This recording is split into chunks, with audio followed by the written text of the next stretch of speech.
Hey guys, and welcome back to episode 68 of the Sim Racing Show. And Gamescom has just shaken up the sim racing world. In fact, I've looked back, I've been doing the sim racing show for well over a year, and we've never done this before until today. It's a mid-week extra sim racing show, just so much to cover for you, including on this table. So Moza has come swinging straight at the heavyweights with not one, but two ultra-high torque wheelbases and officially licensed Porsche and Lamborghini wheels, potentially for way less money than you might expect. And they've now officially teased a full-on MotoGP expansion. Is Moza about to break into an entirely new sim racing market? We've got a brand new Project Motor Racing trailer, and this one is stacked. Porsche, Ford, Spa, Nordschleife, Bathurst, and a glimpse at the technology that promises drying lines, full 24-hour cycles, and whether, so real they say, it could rewrite the rules. I don't care about that. I just want all that on every track. Are you listening, Kaz and Gran Turismo? But here's the question. Can Straight 4 Studios really stand toe-to-toe with iRacing, ATC, and Le Mans Ultimate, or is the trailer overselling the dream? I'm going to be completely honest with you. iRacing just announced iRacing Arcade. Yes, you heard that right. The kings of hardcore, of the most hardcore sim racing, are making a pick up and play top down racer. Is this a genius brand expansion, or are they wasting resources? And Asetek crashed the party with their new Initium entry level bundle. So it's got the direct drive, it's got the pedals, it's got the wheel for about $599, and they're targeting console or really export support too. So could this be affordable for Asetek? Console-friendly DD setup that might be interesting. We are going to see, obviously. That's not all. Revo Sim is bringing direct drive to Xbox and PlayStation, exactly as I asked them when I went over to Paris. Opel is back in Gran Turismo with a Wild Vision GT Corsa. Thermaltake is entering sim racing with their first wheel and pedals bundle. And even Truck Simulator, which I've been covering for ages now, is going muscle car crazy with Dodge joining the mix. Let's get into it. And the biggest news here, I would say, we've covered a lot of hardware, going to talk about in the show, but let's talk about Project Motor Racing, because the developers at Straight 4 Studios dropped a brand new Gamescom trailer, and it was packed with reveals, like big reveals. So firstly, they officially confirmed that both Porsche and Ford are joining the game's already stacked car list. I was looking at this game thinking it was kind of old school cars. I chatted with Johnny Herbert when I met him in London recently, but actually we're getting modern cars as well, alongside the classic Porsche 917K and the 962C. We are getting the 2024 Ford Mustang GT4. We're also getting confirmation of several new laser scan tracks, including what I'm going to call the Holy Trinity, right, of Spa, the Nordschleife, and Bathurst. Let me know if you agree. The trailer also gave us our first proper look at the game's true-to-track technology. Kind of hate the name, but anyway. It promises fully dynamic weather with realistic drying lines on the track surface, plus a synchronized 24-hour day-night cycle. So the game looks good in the trailer, and it's still, most importantly, I would say, on track, it seems, for a November 25th release on PC, PlayStation 5, and Xbox Series X and X. They are going, Straight 4 Studios, for the big leagues. Like, they're going for console, and they're going to achieve it in some way before AC Evo, before Le Mans Ultimate. But can it go head to head with iRacing, ACC, and LMU, or is a trailer overselling the dream? Let me know what you think, honestly, in the comments, because I'm still taking it with a pinch of salt. Now let's go to that hardware, because Moza Racing came out absolutely windmilling at Gamescom. They've been known for really competitively priced mid-range gear, but at Gamescom, they made a huge push into the high-end market for wheelbases. So they have an active pedal on the pedal level, they have the Lamborghini Moza sensor wheel on the rim level, but they actually haven't really competed at the high-end wheelbase level before. But now they've got the R21 Ultra and the R25 Ultra. So as the names suggest, they deliver 21 and 25 Newton meters of peak torque, respectively, peak torque. But it's not just raw power. Moza say they've gone with a brand new flat wire motor for smoother, notch-free feedback that we hear more and more. a 21-bit magnetic encoder that they say is 10 times more precise than their old gear, or their question mark about how much the encoder actually matters at this level. But the R25 Ultra adds a true torque sensor, usually reserved for like the priciest bases out there. But let's get on to price, because I know you guys want to know the price. I do as well. So the R21 Ultra comes in at $699, and the R25 Ultra at $899, which, let me know if you agree, is insane value for the specs they're packing. Like, this could cause all kinds of pricing shenanigans in the market. 21 Newton meter wheel for $699. Compare that with what you get with Fanatec, for example. Are they Fanatec killers? Now, obviously, you need wheels to go with them.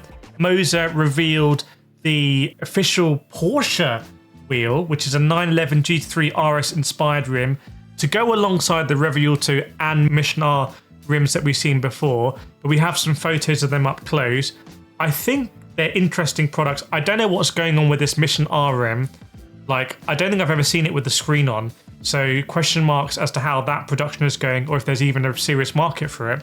But I think the Porsche wheel and the Revo could be huge products, especially for open world sim racing. And it's a clear signal that Moza isn't just putting a sticker on generic products like sometimes they're accused of. They have an intention to compete with the top premium brands in the space. But Moza didn't even stop there. They have announced an official MotoGP partnership, which raises like a billion questions. So it confirms essentially, because they're a hardware company, that motorcycle hardware is on the way, and this could be the start of an entirely new sim market. And I'll be covering it day one. They've also announced a partnership with Mercedes AMG, which is super interesting because to date, Mercedes AMG have worked with SimLab to produce one of the best sim racing products in history. And I'll link a video at the end where if you want to see me speak to the inventor of that wheel about it.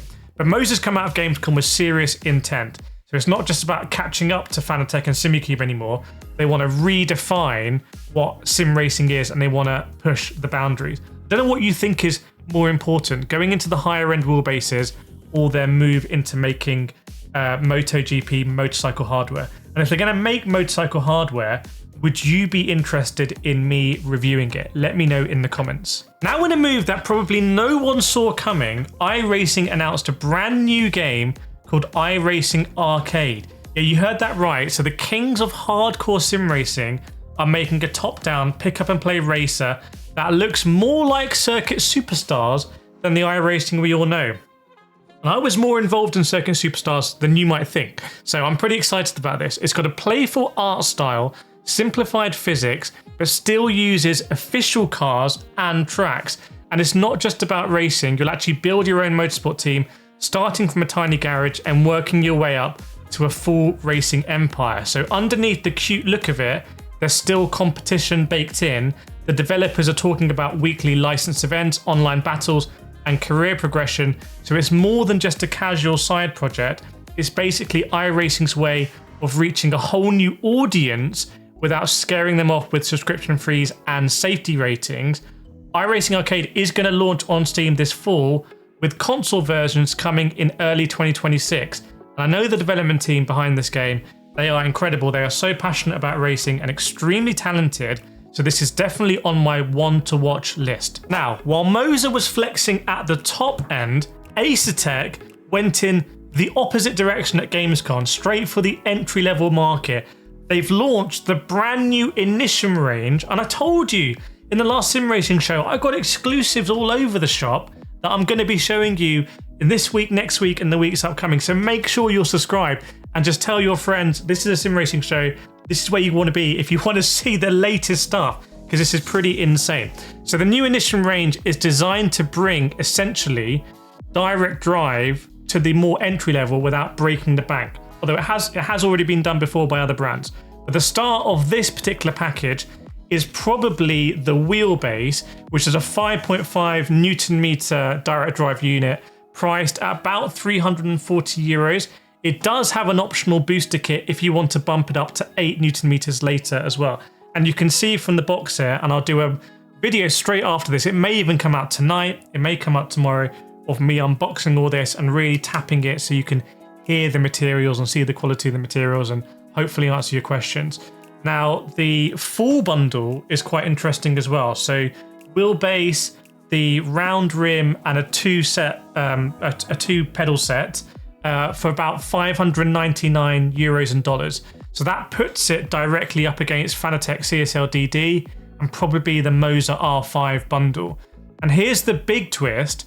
Console support is coming. So Asetek have reconfirmed that Initium will be Xbox One, I think, and Series X and X compatible once they release the dedicated Xbox wheel. So this particular wheel in my hands is not Xbox compatible. But as I understand it, the Xbox compatible wheel is going to look essentially the same, probably some Xbox logos, so you can see the layout, and that's what will make it Xbox compatible. I'm very interested about this because I massively rate the Moza R3 bundle being Xbox compatible, but I'm not sure it's sold that well. So will this sell better? I mean, it is a big step up for console racers looking for affordable direct drive options. It actually exists here in the real world, albeit not with that Xbox wheel yet. At the same time, Thrustmaster's talking about bringing the T59X to console. So it's a massive play here for Asetek to try and break into the beginner market. That's probably beginner direct drive. That's probably dominated by Thrustmaster, Fanatec, and Moza, with ironically Logitech with their direct drive being a bit more expensive at the moment. But speaking of more options, especially for console players, and I hear you PlayStation players, I see you in the comments. Oh, it's not on PlayStation. I want it on PlayStation. I'm with you. I want more wheels on PlayStation. Like Gran Turismo is on PlayStation, right? We want to have more wheels available. So I'm part of you. Nacon had one of the most important announcements of the show that I think has gone under the radar. So Nacon are quite big behind the scenes in the sim racing space. They got the WRC license back from EA. They produced Test Drive Unlimited with all the issues that have gone on there.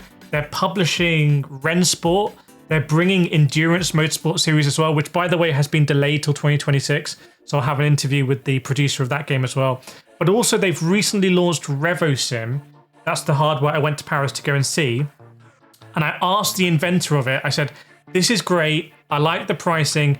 When is it coming to PlayStation? And he said, please, please, please hold on. Well, now I can officially say that Revo Sim have confirmed that their hardware, their direct drive wheels are coming to PlayStation and Xbox as well. It's quite funny because they had a separate press release for Xbox and a separate press release for PlayStation, but it's basically coming to all console except Switch 2, I guess. And this is Revo Sim's first move onto Sony console, and it is a serious piece of kit actually. It's a direct drive bundle that includes a 9 Nm wheelbase, so above this, even without paying for an extra boost kit, 100 kg load cell pedal, so this out the box isn't a load cell, and a customizable racing wheel with buttons and everything. I think it's really interesting to compare Revo Sim versus Initium versus CSL DD and GTDD and T598. Like, for me, these are the most interesting comparisons to make. If I'm honest with you, they're more interesting than talking about the Lamborghini Moza Sensor wheel. That's $1,500. Doesn't really have competition and like is a completely different thing. This area of the market is so competitive. So for example, the Asetek Initium pedals, they look different to the standard kind of Moza, Fanatec, Thrustmaster, aluminium pedals. These are designed to even go hydraulic. There's a big focus on upgradability, but does that mean that the Initium hardware is kind of like at a lower level because it's priced for you to upgrade where you want? Interesting, so interesting. So this new bundle from Revo Sim is going to slot straight into their ecosystem. So that means future compatibility with things like the shifters, handbrakes that I showed you from Paris. I can't reveal pricing yet. I can't reveal release dates yet, but more details coming soon. They'll be here first. So for PlayStation sim racers, especially if you've been waiting years for more direct drive options, this is a big deal. The console hardware battle just got even more interesting, and Revo Sim are showing that it is possible to get a PlayStation chip in your wheelbase. Now, next we're going to speak about the Gran Turismo 7 news and more. Before that, I want to say a big thank you to today's sponsor, GT Omega. I've been using GT Omega rigs for years and years and years now. I trust it with all my products, and I'm putting powerful stuff on there, and it just delivers, and it's easily adjustable. So you can stand by GT Omega basically if they're delivering in your region. If you want to check that, go to www.gtmaker.com and use my code Kireth5 for an extra 5% off whatever sale they're doing. They're a long-standing partner of the channel. You've seen their hardware in all of my videos when I'm reviewing other stuff. So big thanks to GT Mega, and go check out their latest deals. Now, for all you Gran Turismo 7 players, there was a very cool car reveal, potentially. Opel/Vauxhall are officially back in the GT franchise after being completely absent since Gran Turismo 6. So I think that is big news. It's a Corsa GSE VGT all-electric hot hatch concept with 2 motors, 800 horsepower. That to me is meaningless in electric cars. All-wheel drive, obviously, and even a temporary boost button that cranks power up to nearly 950 horsepower for short bursts. Okay, quite enjoy that. 0 to 62 apparently in 2 seconds, top speed about 200 miles an hour. So you can think of it as Opel's futuristic take on the Corsa that, if I remember, used to be Britain's best-selling car, right? With their reborn GSE performance brand, but this time the E in GSE stands for electric, as it always does. So the car is actually going to debut at the IAA Mobility Show in Munich on September the 8th, and then appear at the Gran Turismo World Series event in Berlin later that month, before arriving in GT7 this autumn. Now, a quick clarification, because I've been posting on Instagram, been posting on Twitter, so make sure you follow me on all those platforms. Almost like 8,000 followers on Instagram, and I do little short stuff there as well. To clarify, the early talk suggested that both an Opel and Vauxhall version would appear, but it's now confirmed that only the Opel branded car is going to make it in the game. So if you're in the UK here, we'll have to wait for the proper, I guess, right-hand drive Vauxhall comeback. But either way, it marks another clear direction, a clear kind of move in the direction of VGTs for Gran Turismo 7 after the Corvette CX and CXR concepts I've already let you know about. And it does show you that Gran Turismo 7 is consistently adding content. And there's always a debate here. Is it good they're adding content for free, or would you rather pay for content that we would rather have? Interesting one. Now, another big name making waves in the hardware space, and I bet you don't know about this, is Thermaltake. So the PC hardware giant made its first ever appearance at Sim Racing to debut a new sim racing ecosystem. So they were showing off their new GR500 cockpit. If I was Toyota's lawyers, I'm having word about that. And GM5 motion systems. But the main event was the G6 direct drive racing wheel, which is flying like a G6. It's a 6 Newton meter. My God, 5.5, 9, 6 now. Direct drive wheel that comes bundled with a 3 pedal set. And they're positioning it as a versatile and accessible package. And they actually had it set up for everyone to try a fast lap challenge at their booth.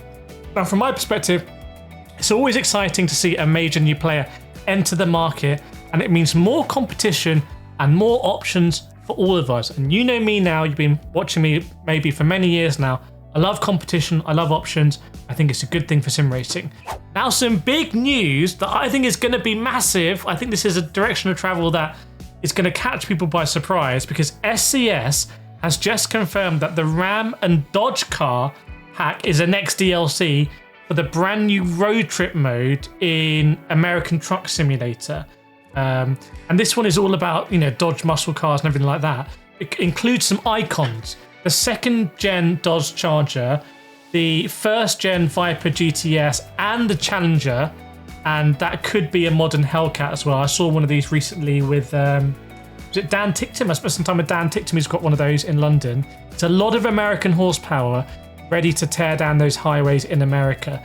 The pack is also going to feature the Ram 1500 pickup, but the real thing here, I think, is like the Dodge stuff. So this is insane. The road trip features in Truck Simulator look like a new way to enjoy the incredible environments they've built and the ambience, if that's the right word, without always having to do trucking. And I think Gran Turismo 7 and other games could take note of this. And I just wonder what GTA 6 is going to do here as well. And there's no release date yet, but I am speaking with SCS. If you would like potentially to win some Truck Simulator codes, put a fire emoji down in the comments, because maybe I can arrange some giveaways for you. There's so much news going on. I've just heard that iRacing will come in with a massive imminent update as well, adding the Aston Martin GT3 Evo, which is insane. Also, the new UI is coming. Also, loads of tracks as well. Like, it's all kicking off in sim racing. Maybe we'll do an unprecedented third sim racing show of the week. But yeah, thank you so much for supporting us. It's amazing that with the ability to get these products and for me to share them honestly with you. And I will see you in the next one.